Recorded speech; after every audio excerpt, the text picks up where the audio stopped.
this 4.0 IR era, most machines use thermodynamics concept, even in our house appliance.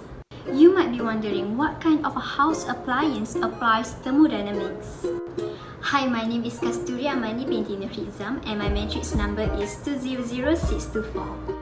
So today, I'm going to explain about the highest usage machine that is used by most modern people in their house that applies thermodynamics, which is shower water heater. For your information, our electric tankless shower water heater applies pipe and duct flow system. This is because this machine transports liquid in pipes from a lower temperature into a higher desired temperature. By switching on, the electric supplies will be converted into the heat energy to the copper coil in the heater shower chamber. Thus, water that flow into the chamber will give output warmer water during the shower. And do not worry, this water heater will not harm us such as burn or electrify our body. Rest assured because this water heater contributes temperature sensor that will prevent the water from boiling or too hot for our body. While the copper coil will act as a resistor, which means it will convert electrical energy into a heating energy. As for the first and second law thermodynamics will be presented by other members. So that's all from me. Thank you. Assalamualaikum warahmatullahi wabarakatuh. My name is Muhammad Arif Irfan bin Azhar. My matrix number is 200526. Now I will explain how we relate the first law of thermodynamics with our application, electric water heater. For the energy balance equation, this is the suitable equation that we use based on the pipe and duct flow concept, where the rate of energy input and output is equivalent, and then there are two methods, either use specific enthalpy or specific heat capacity.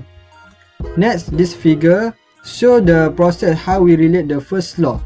There is flow in, the rate of work input, the rate of heat loss, and then the flow out. Straightforward to the question.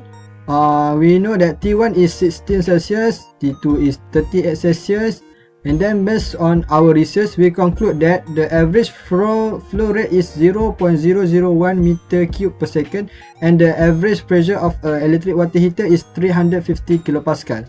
Lastly, the power supplied to the heating element is 3.6 kilowatt. So, how to find the rate of heat loss? So then let's do the solution.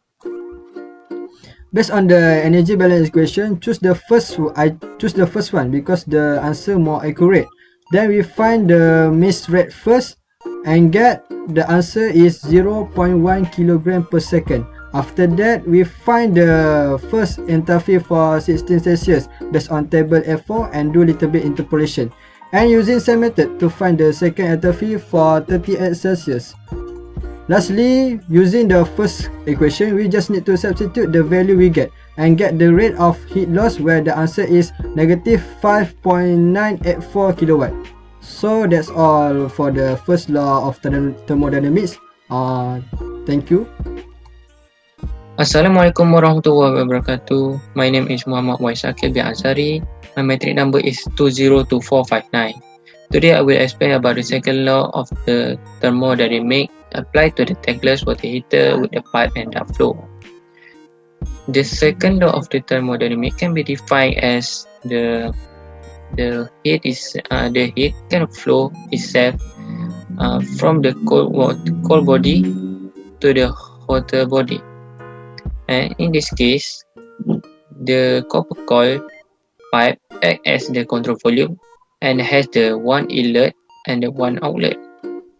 The moment water flow through the inlet of the copper coil, the water will be heated from the low temperature environment to the high temperature environment by the copper coil, and this will give changes to the temperature from the low to the high temperature, and the water itself is heated by the electricity from the copper coil in the tank. That's from me. Thank you. My name is Danishwaran, son of Sethuraman, and my matrix number is 203693. Today, I'm going to be explaining about the internal structure of a water heater. Alright, as you can see, this is the water input and this is where the water will be output. Alright, when the water enters through here, there will be a valve controlling the water pressure, and in this structure there is a coil. As this is an electrical water heater, electricity will be supplied to the water to the coil here, and then it will heat up the coil inside here, causing the water inside the coil to heat up.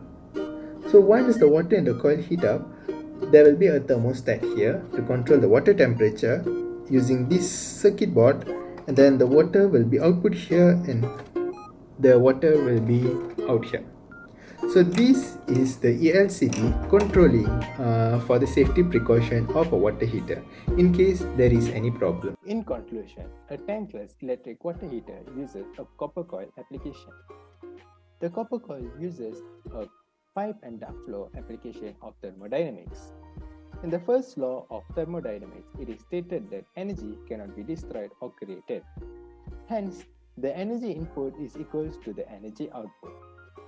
The second law of thermodynamics stated that heat energy transfer occurs spontaneously only from a higher to a lower temperature bodies. In this copper coil application, the heat energy is transferred from the copper coil to the water input. When the electric energy is supplied to the copper coil, it gains heat, and the heat, as the copper coil has a higher temperature, it transfers its heat energy to the water input, which has a lower temperature. Therefore, the water output will have a higher temperature. This, as I mentioned before, the summation of energy input is equal to the energy output. The summation of mass flow rate input is equal to the mass flow rate output. By using the general equation and simplifying it, finally, we are able to obtain this equation. By using this equation, we are able to find the heat energy loss throughout using a shower heater. In this report, we are finally able to find out that the electric tankless water heater is one of the most efficient electric water heater. That is all from us. Thank you.